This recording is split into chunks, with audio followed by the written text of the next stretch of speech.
Hi everyone, my name is Will and you are watching Living Logos.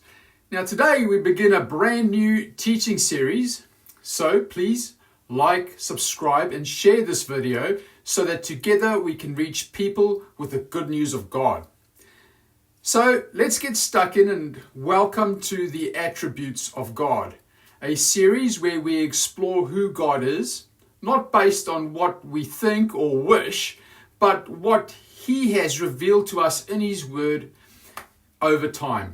Over the next several videos, we'll dive into His character and attributes, those that are incommunicable and communicable, and those that are relational. Now, before you go clicking away, perhaps thinking that this sounds a little too theological, let me tell you why this matters. You see, A.W. Tozer once said, "What comes into our minds when we think about God is the most important thing about us." That's because how we view God shapes how we live. So here's the problem.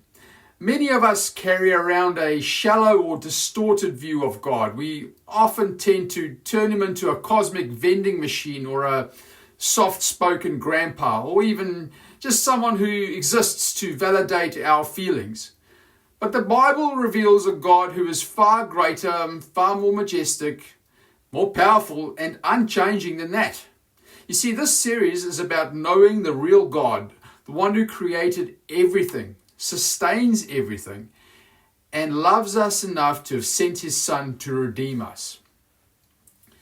Now, today, we'll start with the incommunicable attributes. Now, these are the qualities that belong to God alone. These aren't things we can share in or fully relate to because, well, He's God and we're not. These are attributes like His omniscience and omnipresence, immutability and eternity. And these set Him apart from creation. They're why we worship Him, not as a buddy, but as the Creator and the King. In this first message, we're diving into omniscience, the truth that God knows everything, not just some things, not just what's happening now or things in the past, but everything, past, present, and future.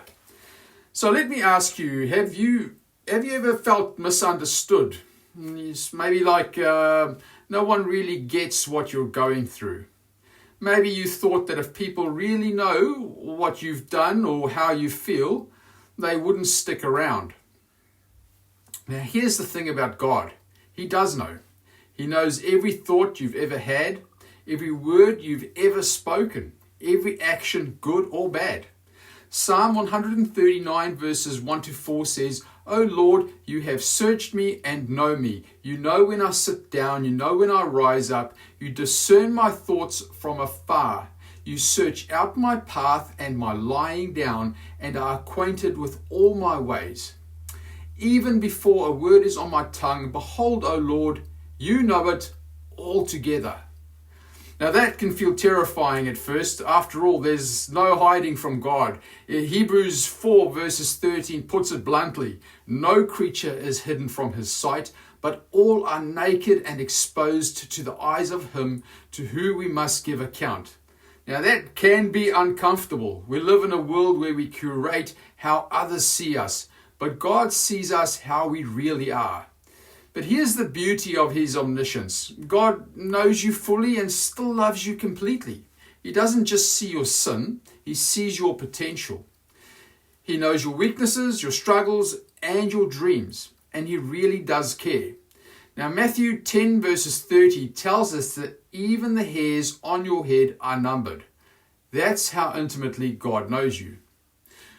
So why should this matter to you? Well, because it changes everything about how we relate to God and ourselves.